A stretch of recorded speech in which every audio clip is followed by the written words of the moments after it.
अपने माँ बाप की पैदा करने वालों की महिमा पता नहीं है। बोलो है या नहीं है? कब चलता है पता?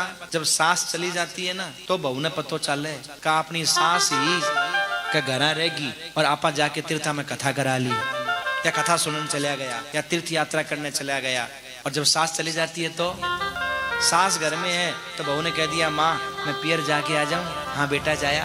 और महाराज जब सांस घर में नहीं है तो बोलो जितनी रखवाली तुम्हारी बिटिया की तुम्हारी सांस रखती है ना तुम नहीं रख पाओगी। दादी जितनी पोती की रखवाली रखती है ना तुम नहीं रख सकते। वो फोकट की चौकीदार है, 2 रोटी खा करके चौकीदारी करती है। और लोगों को समझ कब आता है?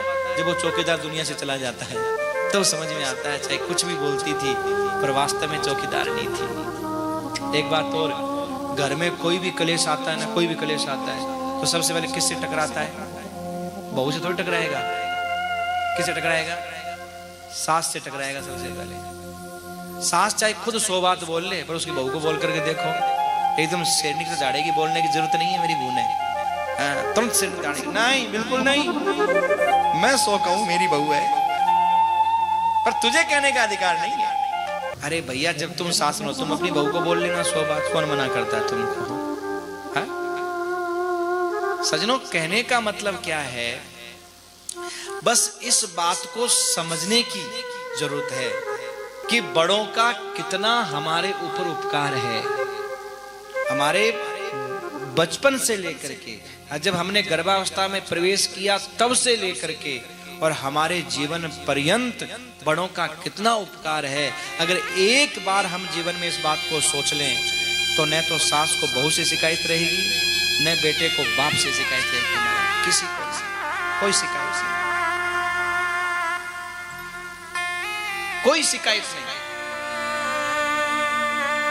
ये शिकायत तभी तक है जब तक हम ये नहीं सोच पाते कि इनका हमारे ऊपर उपकार क्या है। सोच नहीं पाते।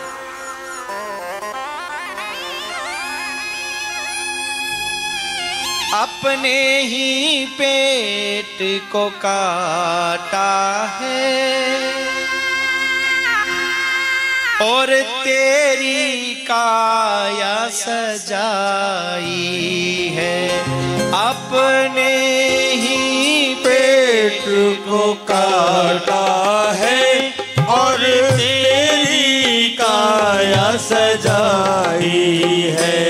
अपना हर कोर खिलाया तुझे तब तेरी भूख मिटाई है।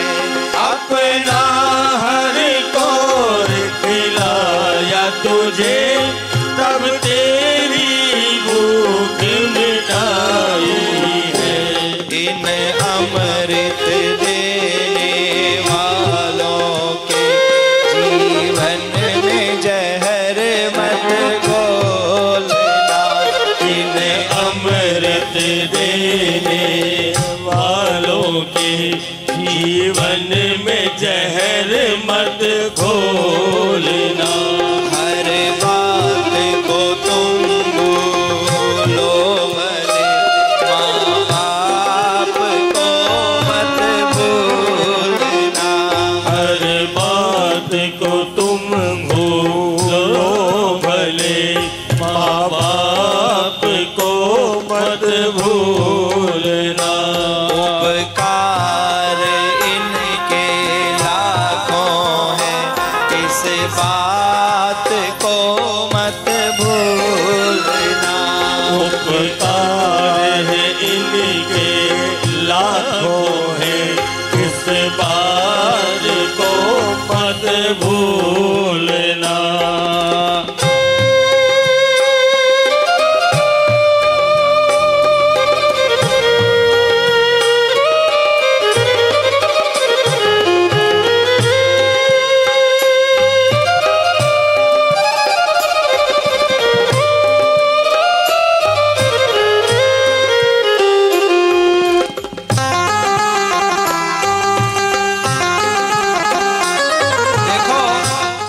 हम लोग धरती पे ऐसे ही नहीं आ गए।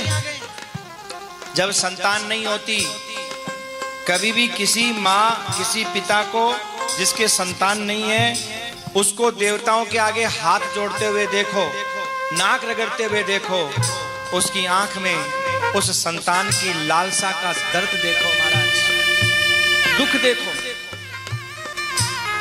तो विचार करना कि एक दिन हमारे माँ बाप के जीवन में भी ये दर्द रहा होगा, दुख रहा होगा, लालसा रही होगी, एक बेटा। कभी सालासर वाले बालाजी के पास, कभी रामेश्वरम बाबा महादेव के चरणों में महाराज लालसा रही हो। कभी माता जी के दरबार में कितने व्रत किए होंगे, एक संतान, बुढ़ापे का सहारा। आप अपने माँ बाप को कभी कुछ नहीं कहोगे, उनकी हर बात तुम्हें अमृत लगेगी, वाणी अच्छी लगेगी कि नहीं मेरे माँ है तो बोलती है, मेरा बाप है तो बोलती है। धरती पर देवों को पूजा, भगवान को लाख मनाया है। धरती पर देवों को पूजा, भगवान को लाख मनाया है। धरती पर देवों को पूजा, भगवान को लाख मनाया है। धरती पर देवों को पूजा, भगवान को लाख मनाया है। तब तेरी सूरत पाई है, संसार में तुझको बुलाया है। तब तेरी सूरत पाई है, संसार में तुझको बुलाया है। इन पावन लोगों के दिल को पत्थर बनकर मत तोड़ना। इन पावन लोगों के दिल को पत्थर बन के मत तोड़ना। हर बात को तुम भूलो भले, माँ बाप को मत भूलना। हर बात को तुम भूलो भले, माँ बाप को मत भूलना। उपकार इनके लाखों हैं, इस बात को मत भूलना। उपकार इनके लाखों है, इस बात को मत भूलना। हर माँ को पता है क्या कि संतान के बाद में सुंदरता समाप्त हो जाती है। नारी को सुंदरता बहुत प्रिय है, बोलो प्रिय है या नहीं? नारी को सुंदरता बहुत प्रिय है, पर धन्य है वो नारी जो संतान का मुख देखने के लिए अपनी सुंदरता का भी त्याग कर देती है। और धिक्कार है उस औलाद को जो एक सुंदरता का त्याग करने वाली मां जैसी मूर्ति का त्याग एक सुंदरी के लिए कर देता है। जब 9 महीने तू गर्भ में था, मां एक एक दिन तुझे गर्भ में ये सोच करके पालती रही कि एक दिन मेरे दुख को दूर करने वाला, मेरे कांटों को फूल बनाने वाला ये बनेगा।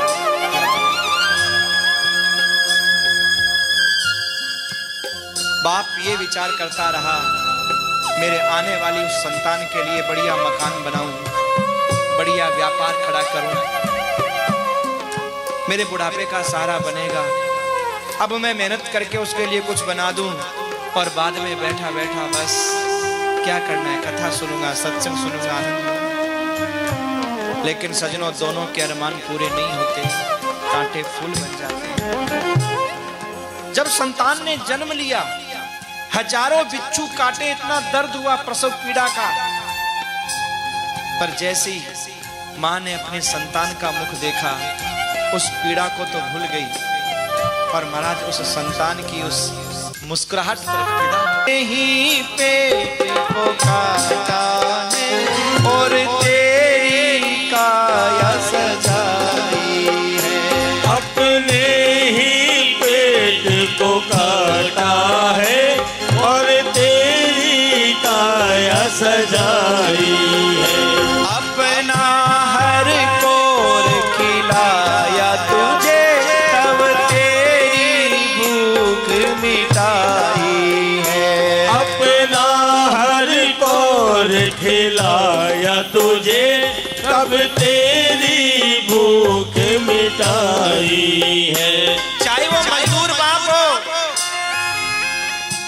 चाहे वो कोई धनवान बाप हो, महाराज अपने बेटे की खुशियों के लिए अपने भोजन का त्याग कर दिया, पर व्यापार में लगा रहा। कहां कहां गया, दिन रात एक किया, जगा सोया नहीं। हाँ? और अगर गरीब बाप था, खुद भूखा सो गया मेहनत मजदूरी करने के बाद, पर अपनी औलाद को कभी भूखा नहीं सोने दिया, कभी भूखा नहीं सोने दिया महाराज। इसको बोलते हैं अपने ही पेट को काटा है।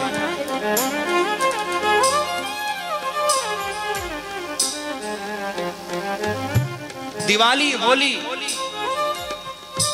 खुद के लिए नए कपड़े लाया या नहीं लाया, लेकिन अपनी औलाद के लिए, औलाद की जिद थी मुझे ये चाहिए। बाप को ये था कि थोड़ा बीमार चल रहा हूं, कुछ दवाई कराऊं, ट्रीटमेंट कराऊं, लेकिन नहीं, औलाद की जिद थी मुझे ये चाहिए। तो सोचा जन्नत में कोई बात नहीं है, इलाज बाद में करा लेंगे, पहले एक लाडला इसकी इच्छा पूरी कर दे। इसको कहते हैं अपने ही पेट को काटा और तेरी काया सजाई है। अपने ही पेट को काटा है और तेरी काया सजाई है। अपना हर कोर खिलाया तुझे, तब तेरी भूख मिटाई है। अपना हर कोर खिलाया तुझे और तेरी भूख मिटाई है। इन अमृत देने वालों के जीवन में जहर मत घोलना। इन अमृत देने वालों के जीवन में जहर मत घोलना। हर बात को तुम भूलो भले, माँ बाप को मत भूलना। हर बात को तुम भूलो भले, माँ बाप को मत भूलना। हर बात को तुम भूलो भले, माँ बाप को मत भूलना। हर बात को तुम भूलो भले, माँ बाप को मत भूलना। जो चीज भी तुमने मांगी है, वो सब कुछ तुमने पाया है। जो चीज भी तुमने मांगी है, वो चीज सब कुछ तुमने पाया है। जो चीज भी तुमने मांगी है, वो सब कुछ तुमने पाया है। जो चीज भी तुमने मांगी है, वो सब कुछ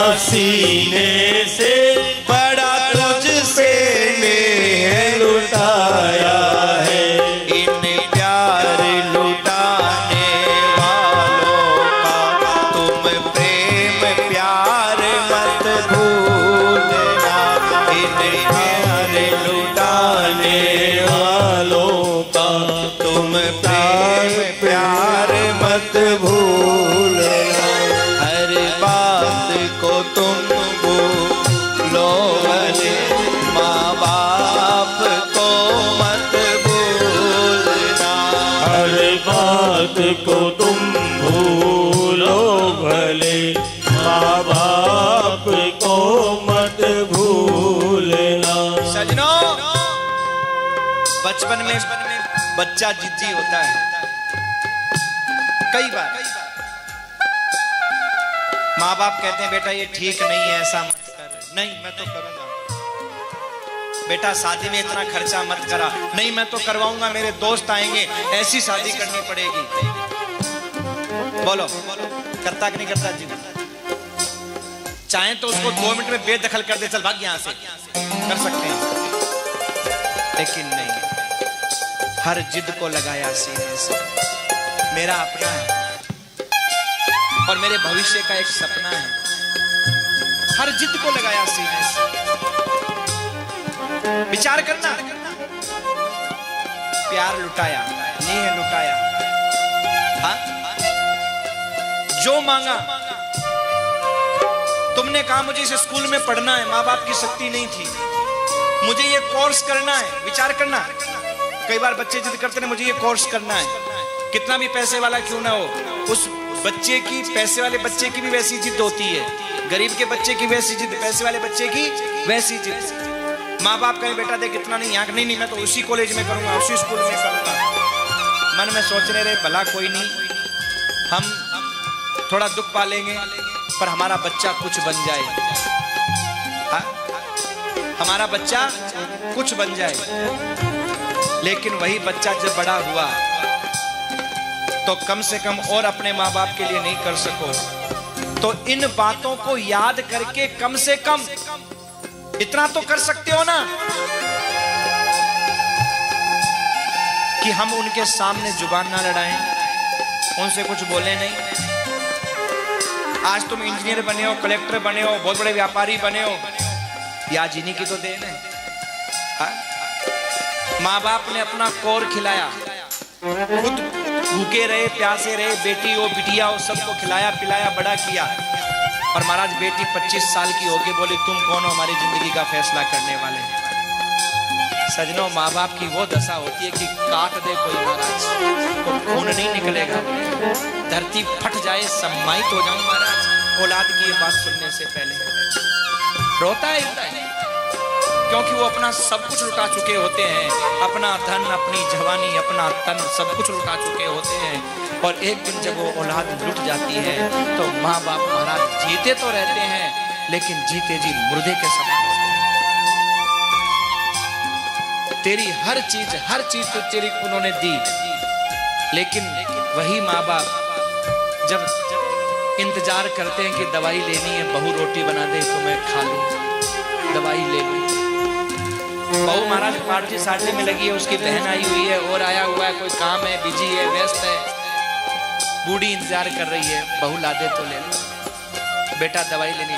तो एक दिन की सब्र नहीं होती क्या? एक दिन में मर थोड़ जाएगी एक दिन में।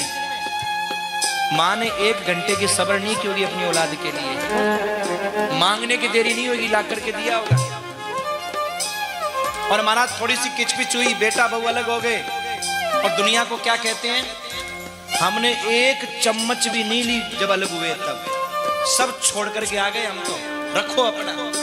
महाराज आज जो एक कोठी बंगला बना रहे हैं ना, ये जो बना हुआ है ना, ये हमारी खुद की मेहनत है। आज हमारा गाड़ी घोड़ा जो भी आप देख रहे हो ना, ये खुद की मेहनत है। अरे बावड़े, जो तेरे पास हाथ है, अगर ये बचपन में तेरी माँ ने तोड़ दिया होता या ख्याल नहीं रखा होता तो ये गाड़ी घोड़े तेरे काम के थे? या तू ला पाता, या व्यापार चला पाता? तेरी गर्दन न संभाली होती, अगर टेढ़ी हो गई होती तो तू कुछ कर पाता?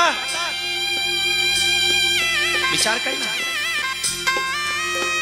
अगर इन बातों का आज औलाद विचार कर ले तो न तो कोई बिटिया घर छोड़ करके भागेगी और न ही कभी कोई बेटा अपनी माँ बाप की बात का बुरा मान करके और उनको जवाब देगा। मेरे भाई, कभी देखना माँ बाप इतने बड़े होने के बाद भी औलाद गुस्से में बोलती है तुझे कुछ समझ में आता नहीं, तू बावड़ी है। अरे माँ तो वो है जिसके पास उसका भाई आया तो भी बावड़ी बता के चला गया, बेटा आया वो भी बावड़ी बता के चला गया, पति आया वो भी बावड़ी बता के चला गया। और वो रो करके मुस्कुरा करके रह गई, लेकिन कुछ बोली नहीं महाराज। इसीलिए तो मैथिली संत गुप्त ने कहा ना, अबला नारी तेरी यही कहानी, आंचल में दूध आंखों में तभी तो कहा तुम्हारी उस बात को भी उसने दिल पर नहीं लिया और तुम्हारे से कभी बैर नहीं पाला। और एक माँ बाप ने छोटी सी बात क्या कही, तुमने घर छोड़ दिया। कभी विचार तो किया होता कि घर छोड़ने पर उनके ऊपर क्या बीतेगी। बाप बेटे से लड़ ले, पर जब बेटा भूखा होता है ना सजनों, तो बाप का निवाला नीचे नहीं जाता, ढलता नहीं। बंटवारा हो जाए, सारा धन बेटा बर्बाद कर दे, और उसके बाद भी चाहे बाप ने कितनी भी गालियां क्यों नहीं दी होगी, लेकिन फिर भी कोशिश करेगा कि मेरी औलाद रात में भूखी नहीं सोए। और वो बेटा क्या कहता है, मैंने अपनी महाराज मेहनत से बनाया है, मेरे बाप ने दिया क्या, मेरी माँ ने दिया क्या। अरे पगले, तेरी आज जो कुछ संपत्ति है वो उस माँ बाप के आशीर्वाद से ही है। एक बेटे को नश्वर संपत्ति दे दी और एक बेटे को माँ बाप ने अपना आशीर्वाद लुटा दिया और उसने स्वयं महाराज बना लिया। ये भी माँ बाप की ही देन है।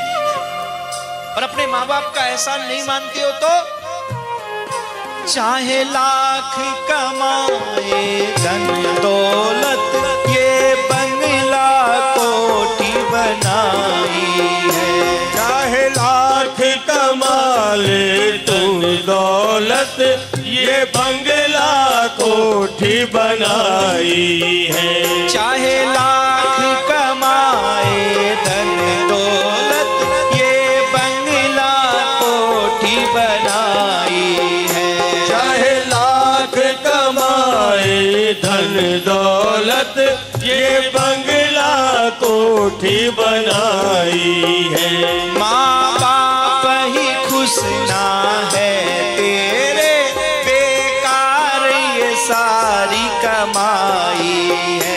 माँ बाप ही खुश ना है तेरे, बेकार ये सारी कमाई है। ये लाख नहीं ये खाक है सब, इस बात को मत भूलना। ये लाख नहीं ये खाक है सब, इस बात को मत भूलना। हर बात को तुम भूलो भले, माँ बाप को मत भूलना। हर बात को तुम भूलो भले, माँ बाप को मत भूलना। उपकार इनके लाखों है, इस बात को मत भूलना। उपकार इनके लाखों है, उस बात को मत भूलना। चाहे कितनी भी कोठी बनाओ, बंगला बनाओ, कार बनाओ, सब बेकार है। माँ बाप ही खुश ना है तेरे, बेकार ये सारी कमाई। अगर कोई औलाद अपने माँ बाप को मजबूर करके और अपने कार्य की सिद्धि करके अगर खुश हो, चाहे वो शादी के मामले में, चाहे किसी भी व्यापार बिजनेस पढ़ाई के मामले में, कैसे भी अपने माँ बाप को औलाद होने की मजबूरी, उनकी क्या मजबूरी है, कही है, करें क्या। अगर मजबूर करके तुमने अगर दुनिया के सामने उन्हें जीने लायक नहीं छोड़ा, तो वो जीते जरूर है पर जीने में जीना। क्योंकि औलाद की जिद जब माँ बाप पूरे करते हैं तो वो यही सोचते हैं कि ये जिद मैं अपनी लाश पर इसकी पूरी कर रहा हूं। मैं तो आज मर गया, आज मेरी औलाद ने मुझे मार दिया, ये कह करके कि नहीं, तुम कौन हो जिंदगी का फैसला करने वाला, तुम्हें वही करना पड़ेगा जो मैं कह रहा हूं, या मैं कह रहा हूं। मर जाते हैं। पर सजनों, इनकी बात कब याद आती है, जब ये चले जाते हैं। जब समा बुझ गई तो महफिल में रंग आया, और जब जीवन चला गया तो जीने का ढंग। एक दिन रोवोगे चीख पुकार के, माता पिता के अपनी मूर्ति निहार के, माता पिता के अपनी मूर्ति निहार के। कितने बच्चे जब भागवत कराते हैं तो मैं देखता हूं, हमें बोलते हैं महाराज मेरी माँ की बहुत इच्छा थी लेकिन हम समझ नहीं पाए, रोते हैं। आज माँ की याद आ रही है, अगर जिंदा होती तो कितना खुश होती। हम भागवत करा रहे हैं, चले गए। क्यों? बस बच्चों को हमने कुछ बनाने का मन में सोचा, ये कर दे वो कर दे, उनके मन की कभी भावना समझी नहीं। देखो पहली बात तो माँ बाप कुछ बच्चों को बोल नहीं पाते, और अगर बोलते हैं और बच्चा एक दो बार मना कर देता है, डांट देता है ना, तो जिंदगी में मर जाएंगे, लेकिन उस बच्चे के सामने कभी मुंह नहीं खोल पाते कभी।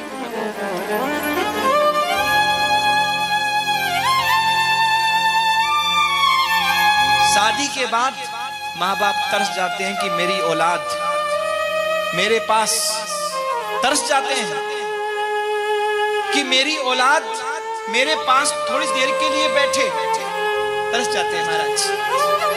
पर औलाद है कि माँ बाप के पास में बैठना नहीं चाहती महाराज। हाँ? माँ बाप के पास में बैठना नहीं चाहती, माँ बाप तरस जाते हैं। आप कभी भी देखना महाराज, माँ बाप क्या चाहते हैं? 2 मिनट बेटा आकर के मुझे पूछे, औलाद क्या है? औलाद सज्जनों पूछना नहीं चाहती। हाँ? औलाद पूछना नहीं चाहती। औलाद को तो ऐसे लगता है जैसे महाराज ये इनको मैं क्या बताऊं, क्या समझाऊं इनको मैं। हाँ? औलाद कहती है मैं क्या इसको विचार करना।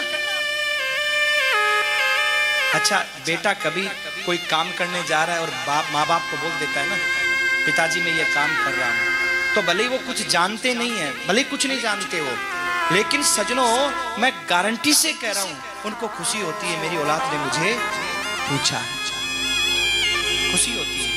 और अंदर से दुआ निकलती है, हे भगवान मेरी औलाद का काम सफल कर दे। और वो दुआ तुम्हारा वो काम कर जाएगी जो तुम्हारा पैसा काम नहीं करेगा महाराज, तुम्हारा चेक काम नहीं करेगा, जो माँ बाप की दुआएं काम कर जाएगी।